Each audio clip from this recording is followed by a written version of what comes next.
pessoal, boa noite, bom dia, boa tarde, não sei que horas vocês vão acompanhar esse vídeo, mas nós estamos aqui para iniciar as nossas aulas, né? Eu preparei esses vídeos pensando de maneira geral em todos os cursos técnicos com o objetivo de tentar passar o mais próximo possível do que seria uma aula, né, tradicional nossa para vocês. Claro que não é a mesma coisa, claro que não tem a mesma dinâmica, né? Vai ser uma coisa um pouco mais parada e tal, mas de um jeito ou de outro, o conteúdo que a gente vai trabalhar é o mesmo que vem sendo trabalhado desde o início do ano, tá? Que é essa revisão de certos conceitos de língua portuguesa aplicados à área profissional, à área técnica.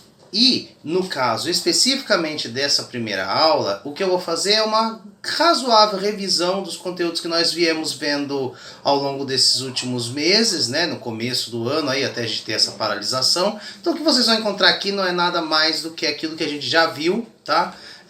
Só que de uma forma, claro, mais condensada, mais resumida. Lembrando que os materiais já estão disponíveis na plataforma também e são os mesmos materiais que nós viemos utilizando ao longo dessas aulas. Então não vai ter muita diferença, a única diferença é que a gente vai ter essas aulas minhas gravadas e os exercícios vão ser feitos online.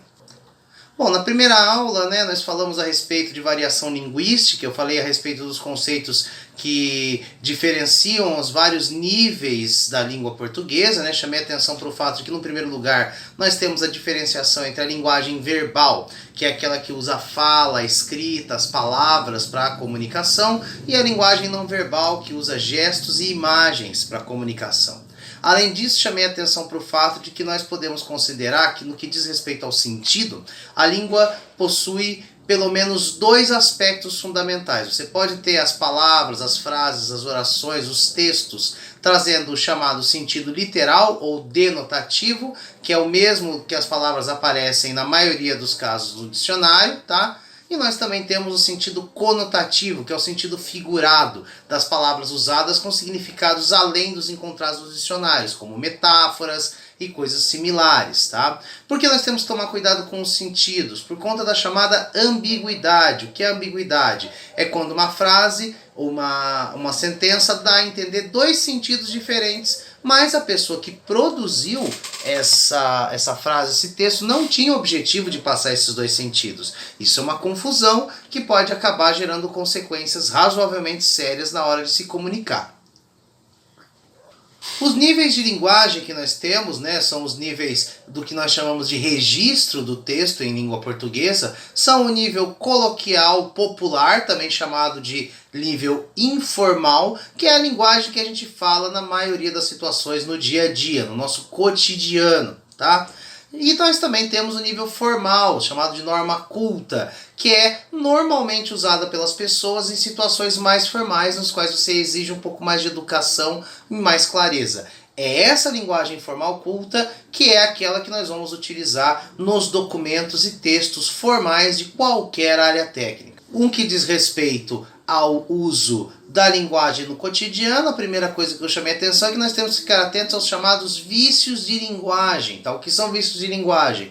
São utilizações da língua desviando da norma culta, mas que são tão comuns, tão corriqueiras, que se transformam em vícios. A gente se acostuma com essas formas e acaba não percebendo que há problemas, ou acaba deixando passar problemas, que muitas vezes até a gente sabe quais são, né? O primeiro vício de linguagem que eu chamei a atenção são aqueles desvios de pronúncia, acentuação, ortografia, flexão e significados chamados barbarismos, como é o caso de programa, problema e outros mais raros, né, que a gente talvez não tenha tanto contato, como é o caso de rúbrica, né, que na verdade a pronúncia seria rubrica, e as questões de escrita que eu vou falar daqui a pouco quando eu comentar um pouco sobre ortografia, tá?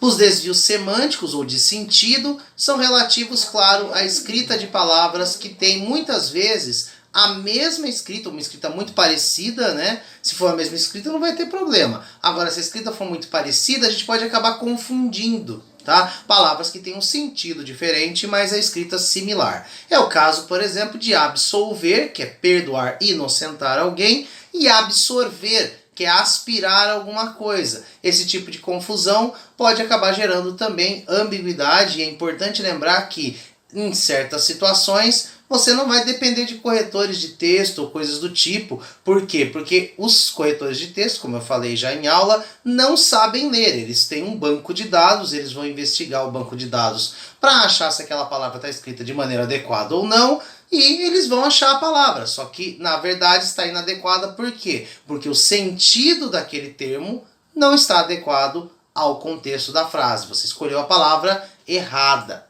Nós também temos os chamados solecismos, que são os desvios de sintaxe, ou seja, os desvios de concordância, de regência e de colocação pronominal. Tá? Quando eu digo a respeito da concordância, é claro, nós vamos ter uma aula específica sobre concordância.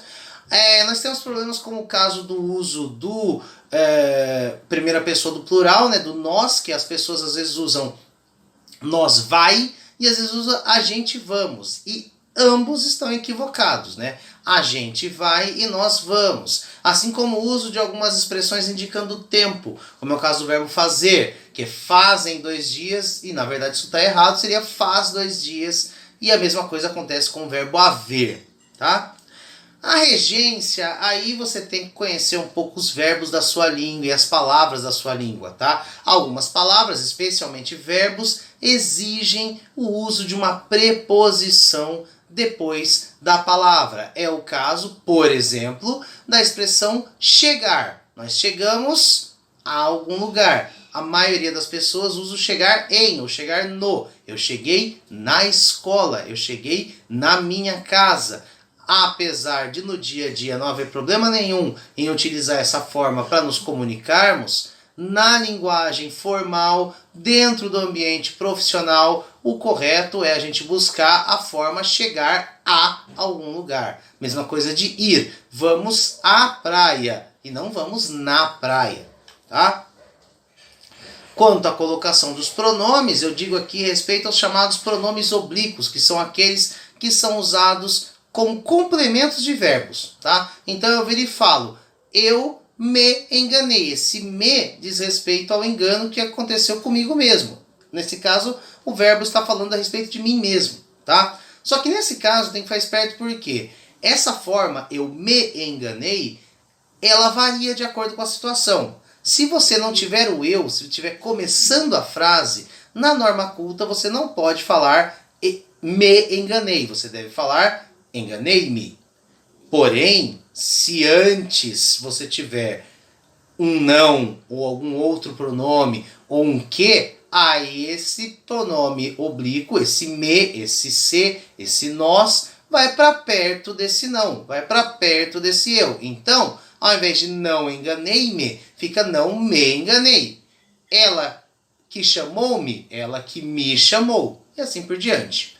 Também tomando cuidado para não abusar de certas formas, como é o caso da mesóclise, né? Que é uma forma utilizada no futuro, você coloca o pronome dentro do verbo, porém essa forma raramente é utilizada, nós damos privilégio a outras formas de contato a partir do texto da norma culta do dia a dia, tá? Então evitar a mesóclise, porque apesar dela não estar errada, ela é considerada uma coisa antiga, não mais utilizada na linguagem formal em várias situações.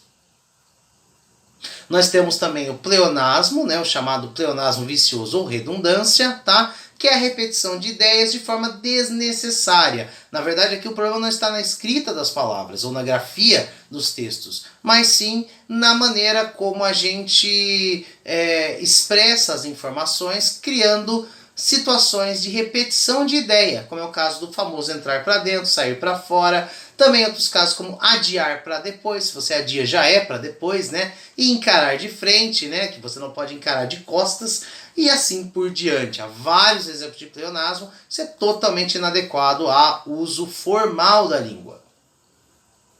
O gerundismo é excesso no uso de gerúndios. O gerúndio é uma forma do verbo que é utilizada para indicar um processo, algo que está ocorrendo, né? O próprio verbo ocorrendo está na forma do gerúndio, tá? E na fala é muito comum a gente misturar e abusar do uso do gerúndio, dizendo coisas como vou poder estar tentando estar te ajudando. Isso é desnecessário. Você pode simplesmente dizer vou tentar te ajudar ou eu espero poder te ajudar, mas não ficar exagerando no uso do gerúndio. Lembrando que o gerúndio deve ser usado sim, só não deve se abusar do gerúndio. O queísmo é a repetição excessiva de que, mas esse lembrete serve também para qualquer outro tipo de forma que possa ter repetições, como é o caso do então e outros do tipo, tá? A repetição excessiva do que muitas vezes acontece na fala e a gente traduz isso para a escrita, dizendo coisas como este que é o produto que relatei que estava aqui e que podia ajudar, mas que foi retirado do lugar. Veja, a quantidade de ques aqui é completamente desnecessária. Você pode eliminar a maioria desses ques nesta frase.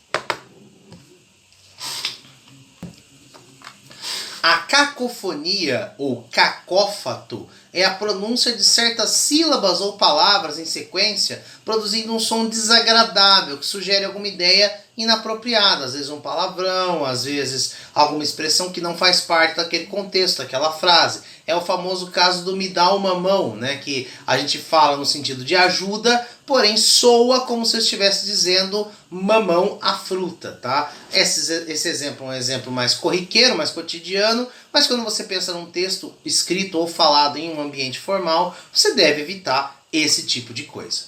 Tudo bem?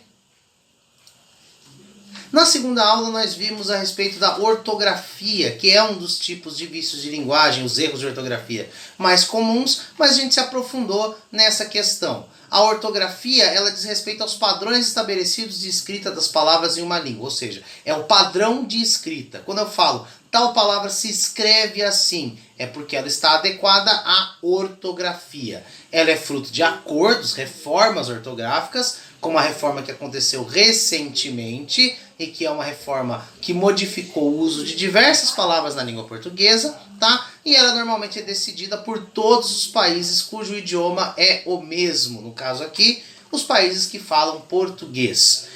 Eu chamei a atenção para alguns casos de problemas relativos à ortografia, casos bastante específicos, tá? Ligados àqueles problemas de confusão entre palavras, na verdade letras, que possuem a mesma pronúncia em certas situações. Como é o caso do uso do X e do CH, que você pode diferenciar no uso de ditongos, quando você tem duas vogais na mesma sílaba. Também no caso de quando você tem o uso depois do em e do me, aí é sempre X, nesses dois casos é sempre X, tá? E também nós temos uma exceção, que é claro, quando as palavras derivam de outras que começam com CH. No caso do uso do CH, e aí é muito importante chamar atenção para isso, não tem um padrão exato no uso do CH. Você precisa saber a origem das palavras, a escrita. Por isso que muitas vezes eu chamo atenção para o fato de que você só aprende mesmo a escrever essas palavras de maneira adequada se você exercita a sua leitura, se você exercita a sua escrita, tá? A gente tem algumas estratégias, como no caso do uso do G, que você pode ver que algumas palavras terminadas em agen, igen ou ugen, como é o caso das palavras vagem, fuligem e ferrugem, todas se escrevem com G e não com J. Mesma coisa para as palavras terminadas em ágio, égio, ígio, ógio e úgio. Dei um exemplo de cada: presságio, colégio, litígio, relógio e refúgio, tá? Já no caso do J, nós temos os verbos terminados em jar ou gear, tá? Como no caso de viajar. E lembrando, não confundir viagem, verbo, que é com J, como na frase eu espero que eles viajem, e o viagem com G, que é a viagem, o substantivo viagem. E nós temos também o caso de algumas palavras, claro, de origem indígena africana, mas aí é muito difícil de você saber a partir da origem, ou saber de antemão a origem de uma palavra para poder dizer se ela está escrita da maneira adequada ou não. No caso das diferenças entre S e Z, nós temos as derivadas, né, palavras que vêm de outras que já eram escritas com S, vão manter o S, como é o caso de análise, analisar e outras. Há algumas terminações de nacionalidade que muitas pessoas confundem, né? Quando você tem o feminino, por exemplo, de japonês, o feminino é japonesa com S e não com Z. É o mesmo caso de francês, francês, inglês, inglesa e outros similares. Também, sempre depois de ditongos, ou seja, novamente, de sílabas que possuem duas vogais dentro dela, nós sempre usamos S. Derivados de verbos em izar. No caso de colonizar. Colonizar dá origem à palavra colonização. Bom, e quando eu falo a respeito de acentuação? caso da acentuação, o básico, por mais complexo que isso pareça para algumas pessoas, é lembrar da classificação que nós fazemos dos acentos tônicos em língua portuguesa, ou seja, dos acentos em sílabas mais fortes, tá? Quando a sílaba mais forte é a antepenúltima, que é o que nós chamamos de proparoxítona, as palavras sempre levam acento, independente de quais sejam, como médico, tráfego e assim por diante.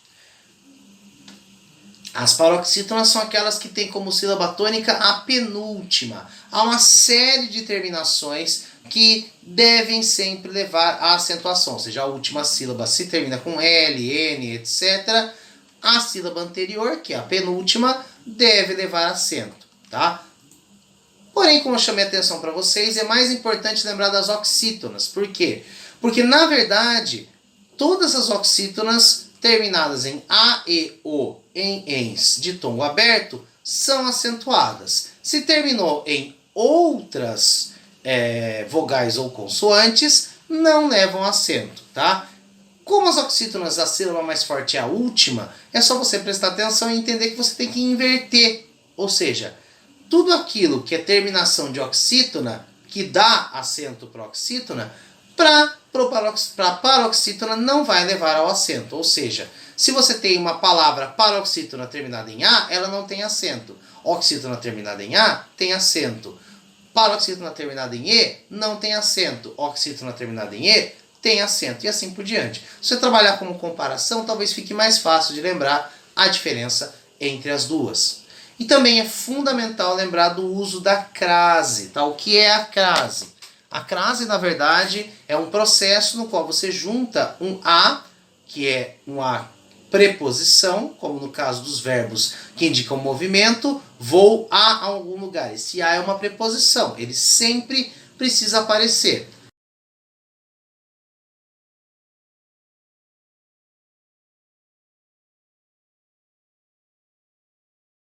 Esse A, preposição, ele é, muitas vezes, juntado com uma outra vogal, que pode ser um A artigo ou um O artigo. O que é um artigo? É uma classe de palavras que acompanham o substantivo, como a menina, o menino, a casa, o bairro. Porém, quando você junta o A com o O, nós temos o AO, A-O. Isso é comum, a gente já está acostumado com esse AO. Agora, quando eu junto A com A, não fica A, fica o quê? Fica A com acento grave, que é o que nós chamamos de crase, que é o acento invertido para o lado contrário do acento agudo, tá? Há várias situações de crase que eu já comentei, é apenas para a gente lembrar mais ou menos como isso funciona. Por último, é importante chamar a atenção para a reforma ortográfica que aconteceu, né? Apesar dela já estar aí completando muito tempo de sua aprovação, as pessoas ainda confundem algumas coisas, tá? Eu deixei aí nos slides, no material, uma revisão de todos os problemas relativos à reforma ortográfica que podem dar dor de cabeça. Não vou me delongar muito aqui, o mais importante a gente já tocou a respeito desses casos, a respeito dessas duas primeiras aulas. Algumas turmas haviam parado um pouco depois, outras um pouco antes. Eu vou botar todo mundo no mesmo ponto a partir da próxima aula, aí são aulas completas. A próxima eu vou falar a respeito de concordância, concordância nominal e concordância verbal. Os slides e o material, novamente, são os mesmos que nós vínhamos utilizando, tá? E os exercícios também serão os mesmos, porém desenvolvidos na plataforma Teams dentro do processo que nós estamos desenvolvendo atividades agora. Espero que todos fiquem bem, que todos estejam em casa, com suas famílias, tá? Em paz, em tranquilidade, protejam as pessoas que vocês gostem. Até a próxima aula.